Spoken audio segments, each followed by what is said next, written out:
You'll want to sign these by Monday, I said, placing the thick envelope on the kitchen island. That way, you can enjoy your new boyfriend without all this marriage stuff getting in the way. Lena turned around slowly, a half smile already on her face, like she thought I was joking. "What are you talking about?" she asked, her voice high and feathery. "You know exactly what I'm talking about," I said. "My name is Carter. I'm 38 years old, and I live in Flagstaff, Arizona. I work as a private air traffic controller, mostly for charter jets and corporate flights. I've always been a quiet guy.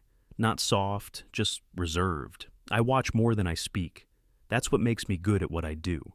Lena and I had been married for 11 years. For the last 3, she'd been treating me like wallpaper. And for the last 6 months, I'd been watching her do it with another man. She took a cautious step forward. "Okay, you're scaring me. What is this?" I gestured to the envelope. "That's your freedom, Lena. Divorce papers, along with copies of texts, hotel receipts, and a few photos you'll probably want to burn. Oh, and transcripts of your calls from our shared account. All very professional. Vince might want to take a look too, just so you're on the same page." She went completely still. "Vince?" she asked, but it wasn't a real question. Her voice cracked in the middle of the name. "Yeah," I said calmly. "Vince. The guy I mentored at the center 2 years ago. The one I helped get promoted. The one who spent last weekend with you at the Sonesta Suites off 89A. You remember?" I watched the blood drain from her face. She shook her head slowly, then faster, as if she could shake away the truth. "You've got it all wrong," she said, but her voice was thinner now. "Vince is just a friend. That's not—" I raised one hand. "Stop." She stopped. I opened the folder and slid out a single photo. Vince and Lena in a hotel parking lot, mid-laugh, his hand on her waist, her lips brushing his cheek. "Monday," I repeated. "You sign, or I take this folder to your parents, your boss, your best friend Anna, everyone who ever asked me why I looked so tired all the time." Lena's mouth opened, but no words came out. For the first time in a long time, she was quiet. No excuses, no fake tears, no storm of insults, just silence. I nodded and pushed the folder toward her. "He can have you. I'm done playing the fool. You've got the weekend to decide how loud this gets." I turned and left the room without waiting for her answer. Behind me, I heard the envelope hit the counter again, a soft, panicked sound. She'd picked it up. She'd seen what was inside. That was the end of the power game she'd been playing for years, and she knew it. I didn't always know. At first I thought Lena was just going through something. People change. I've seen it 100 times at work. A guy gets promoted, moves to a new shift, starts eating better, wearing cologne that wasn't part of his routine. That's how you spot patterns, and in my line of work, noticing subtle changes can mean the difference between a safe landing and a catastrophe. Lena's first shift was subtle too. A new scent, something floral and too sharp, nothing like the warm vanilla she used to wear. Then it was her screen time. Her phone, once tossed onto the couch or left on the kitchen charger, became a fixture in her hand.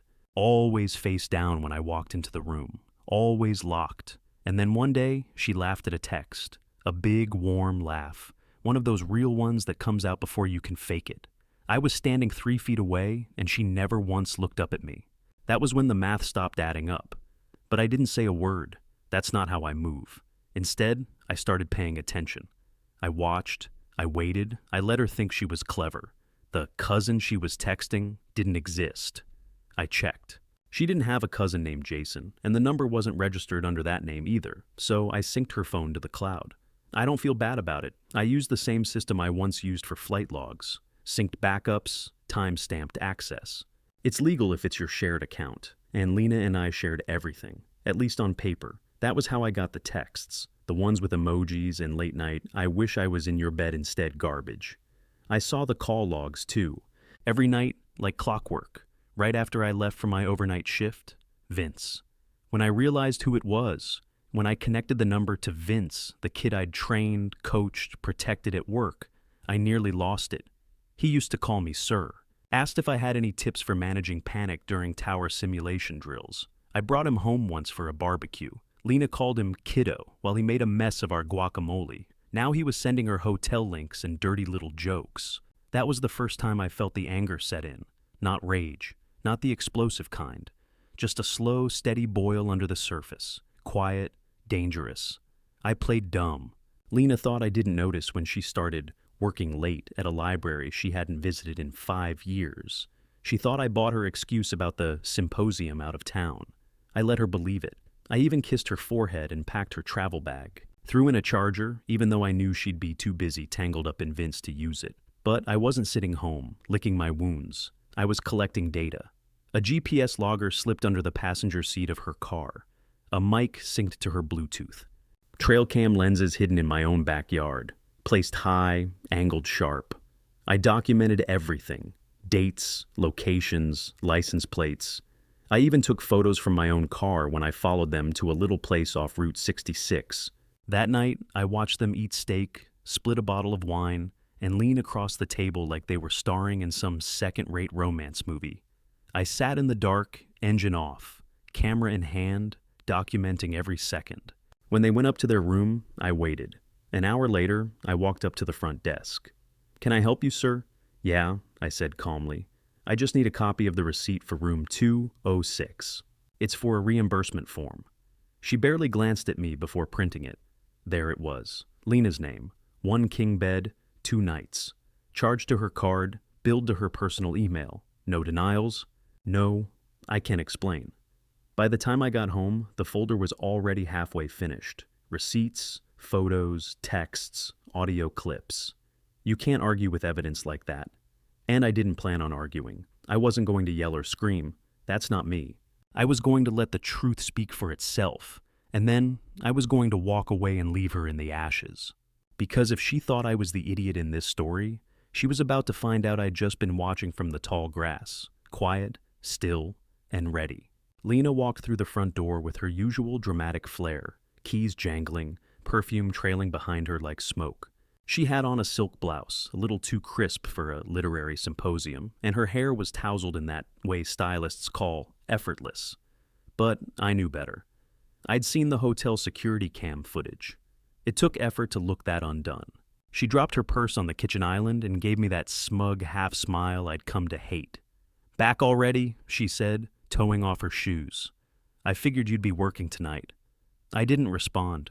I just stood there, steady, like I was back in the control tower and an inbound flight had stopped responding. "Something wrong?" she asked, finally noticing I wasn't moving. I nodded toward the folder on the island. "Take a look." She furrowed her brow and flipped it open, probably expecting paperwork or bills. What she saw instead made her fingers twitch. Hotel receipts, screenshots, printed texts with time stamps. A dozen still images, high resolution, dated. One of them caught Vince with his hand on her thigh. Her face was turned toward him, laughing. Lena's expression didn't change right away. She had that look she wore at parties when someone made a crude joke. Detached, practiced. But I saw the moment it cracked. It was the call log printout that did it. A list of every call to Vince's number, most of them while I was asleep or working. "Where'd you get all this?" she whispered, still flipping through the pages. "Don't worry about that," I said quietly. "You've got until Monday to sign the divorce papers. After that, I go public." She shut the folder a little too hard. "This is crazy. You're acting like I've committed a crime." "Have you?" I asked, eyes locked on hers. "Because lying to your husband for 6 months while sleeping with a man I trained feels pretty damn close." Lena set her jaw. "You've been cold for years. I needed someone who made me feel alive." There it was, her first swing. No apology, just a quick pivot to blame. "I wasn't trying to hurt you," she added. "But you just became this routine. This safety net." I repeated the words slowly. "Safety net. That's not what I meant." "It's exactly what you meant," I said. "You used me as your landing pad. While you played house with Vince in hotel rooms I paid for, you were still sleeping under my roof, using my name on our accounts." She stepped closer, something shifting behind her eyes. "You think I wanted this to happen? Do you think I planned to fall for someone else?" "No," I said. "I think you planned to keep getting away with it." For a second, she didn't move. Then something sharp flashed across her face. Not guilt. Rage. "You're pathetic," she hissed. "You sit there with your spreadsheets and schedules like that makes you a man. Vince is a leech," I cut in, "and he'll drop you the second it stops being exciting." That did it. She snapped. She lunged forward, hand raised. Not a slap, more of a wild, open-handed swing. I stepped back, let her miss, then looked at her like she was a stranger. She froze, breathing heavy, hair a mess now, blouse twisted at the shoulder. I didn't raise my voice. I didn't touch her. I just picked the folder back up, slid it under my arm, and said, "You've got 2 days. After that, I stop protecting your reputation." She stood there, silent, shaking. I walked upstairs, closed the bedroom door behind me, and locked it. That was the last night we ever shared a roof as husband and wife. And for the first time in months, I slept straight through till morning. The next morning was quiet. Too quiet.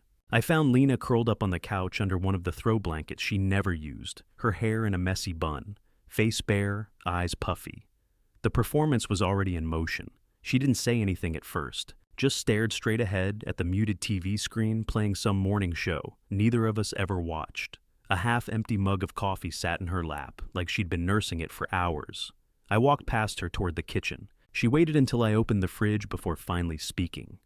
"Carter," she said softly, like we were in the middle of a gentle argument, not the end of a marriage. "Can we please talk?" I didn't turn around. "We already did. I mean, really talk." Her voice cracked just a little. "You caught me. I get it. You're angry. But this doesn't have to get ugly." I closed the fridge, letting the silence answer her. She turned to look at me, curling her legs up like a wounded animal. "I'm sorry, okay? I messed up.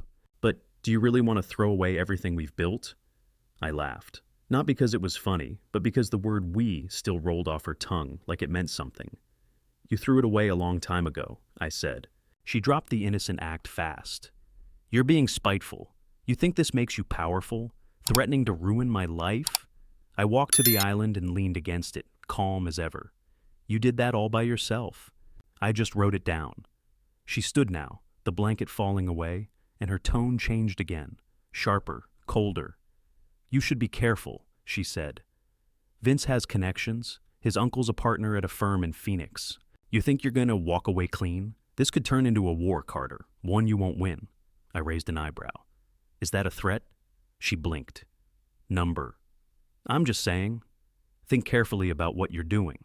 You're not invincible." "I never claimed to be," I said. "But I've got my side covered. Prenup, evidence, legal protection, and more than enough to embarrass the both of you if I need to." Her face went flat. No more sympathy, no more tears. Just calculation. She was realizing, maybe for the first time, that none of her old tactics worked anymore. "I gave you everything," I said, not raising my voice, not moving. "All I ever wanted was honesty, respect. You gave me neither. So, no, I don't care about Vince's connections. I don't care what firm he crawls to for help." She crossed her arms. "You're seriously going to play the victim here?" "No," I said. "I'm just done playing the fool." She stood there for a long time, waiting for me to flinch. I didn't. Finally, she picked up her mug, muttered something under her breath, and walked out of the room. As I listened to her footsteps fade upstairs, I poured myself a cup of coffee and stared out the kitchen window at the back fence I'd stained myself 2 summers ago. I felt nothing. Not anger, not sadness. Just the quiet that comes when you finally stopped giving someone the power to hurt you. She'd tried the tears, the guilt, the legal warnings. None of it landed. Because I wasn't afraid of her anymore. And that scared her more than anything. It was around 7:30 when I pulled into the driveway and saw Vince's car already parked out front. Bold move. He used to park 2 blocks down whenever he came around, thinking I didn't notice. I walked in through the side door, calm, focused, a grocery bag in one hand. I could already hear voices in the living room, Lena's fake laugh, Vince trying too hard to sound comfortable, like they were playing house in my home. As I stepped into the room, they both turned. Vince looked up first, smile stiffening when he saw me. Lena gave a slow blink like she hadn't expected me back so soon. "Wow," she said with mock surprise. "Didn't think you'd be home this early." "I live here," I said, setting the bag on the kitchen counter. "At least for now." Vince stood, trying to play it cool. "Hey, Carter." I looked him dead in the eye. "Vince." He cleared his throat. "We were just talking." "I don't care," I cut in. "Sit or leave. Doesn't matter to me." Lena exhaled loudly, crossing her arms. "You're making this dramatic." No, I said, reaching into the drawer and pulling out the divorce papers, now in a new folder. This is dramatic. Showing up with your boyfriend to the house you share with your husband after getting caught. She didn't respond. I placed the folder on the coffee table between the three of us. No court, no drawn-out circus, just sign. You get what you want, and I keep the rest. You can't just decide how this goes, Lena said sharply. I already did. She snorted, walking a tight circle around the couch. This is ridiculous. You invaded my privacy. That folder is basically stalking. It won't hold up. You forfeited your privacy when you started sharing hotel rooms while wearing my ring, I said calmly. And don't worry, everything in there was collected legally. I made sure Vince finally spoke, stepping forward, puffing his chest like a kid trying to look tough. Look, man, this doesn't have to be hostile. I didn't mean for this to get messy. I turned toward him, slowly. Vince, do you know what she told her friends about you? He blinked. What? She called you a distraction, I said. Said you were exciting in that cheap motel thrill kind of way, her words. His mouth opened, but nothing came out. I continued, voice calm as ice. Said she'd probably get bored of you after the chaos phase passed. Said you reminded her of college. Fun, but nothing serious. He looked at Lena then, eyes searching. Is that true? She hesitated, just long enough. I was venting, she snapped. I didn't mean it like that. But Vince had already stepped back, face pale. He grabbed his coat from the arm of the chair without another word. Where are you going? She asked, almost shrill now. He didn't answer. The door clicked shut behind him, and just like that, her backup was gone. I didn't say a word, just pointed to the folder again. She sat down, shoulders stiff, and flipped through the pages like it was the first time she'd seen them, even though we both knew she wasn't reading anything. What happens if I don't sign? She asked. I looked her in the eye. And then I email copies to your parents, your job, Vince's firm, everyone who bought into your little fairy tale, and I file for full disclosure. She stared at the pen sitting beside the folder like it weighed 100 pounds. Then she picked it up. The sound of her signature dragging across the paper was the closest thing to closure I'd ever heard. When she was done, she shoved the folder back across the table. You're cruel, she muttered. No, I said, picking it up. I'm done being kind to people who confuse it for weakness. I didn't say goodbye, just walked out of the room, the folder under my arm, and left her sitting there in a house that didn't feel like hers anymore. Because that power she held for years, gone. It was 3 days later when she showed up again. I'd just gotten back from a morning hike, boots still dusty, shirt clinging to my back from the heat. The house was finally quiet these days. No half-slammed doors, no footsteps pacing at night, just stillness. I liked it that way. Then the doorbell rang. I opened it expecting maybe a neighbor or some delivery. Instead, there she was, Lena. Lipstick perfect, hair curled just enough to look soft, effortless. She wore the same navy blouse she used to call her lucky top, the one she wore on our second anniversary.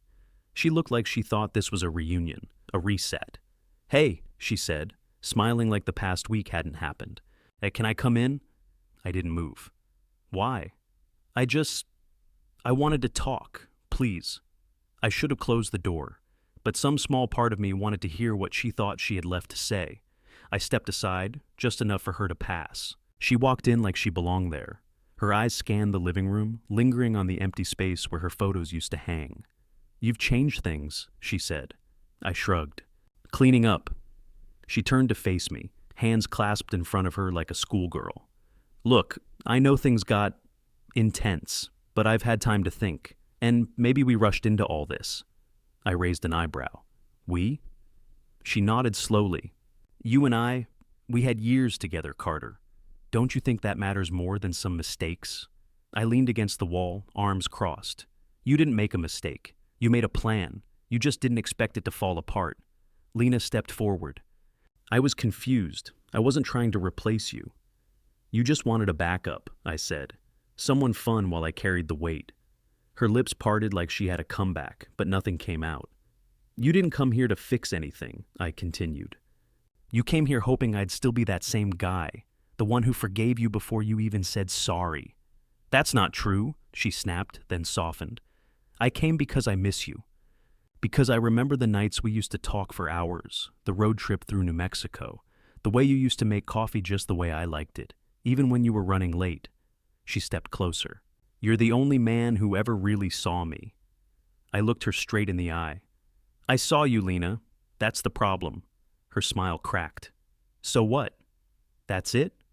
We're just over? I nodded. You were done with this marriage a long time ago.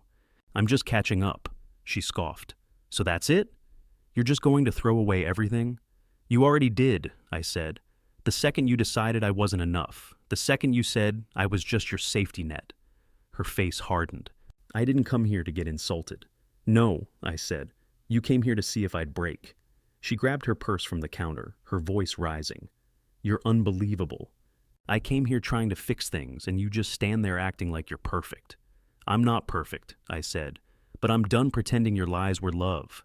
She stared at me, breathing heavy. You could have just said you didn't want me, she said, her voice shaking now. Not with sadness, but with fury. I did, I said, every day, until you gave me every reason not to.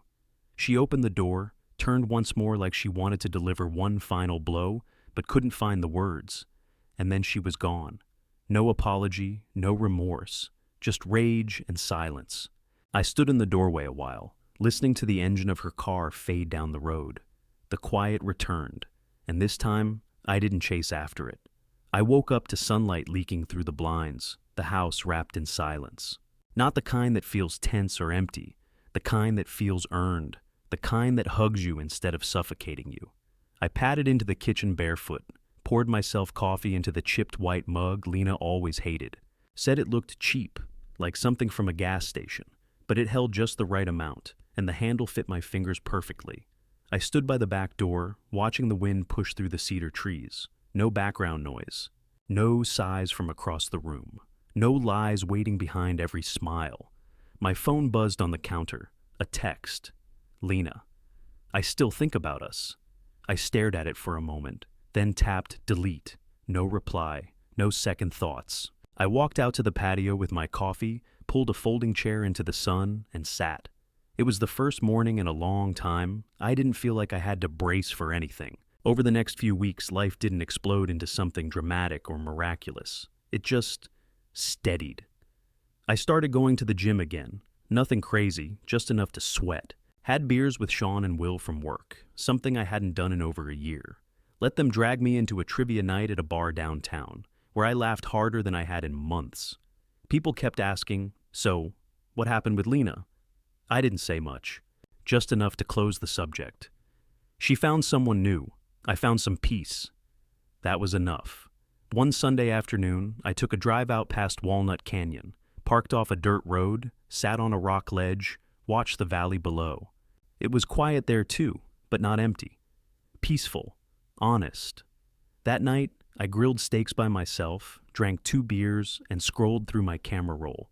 There were pictures of Lena in there, smiling, posing, holding up a wine glass on our anniversary. I deleted every one. I didn't cry, I didn't clench my jaw, I just cleared the space. A few days later, I met someone. Her name was Claire.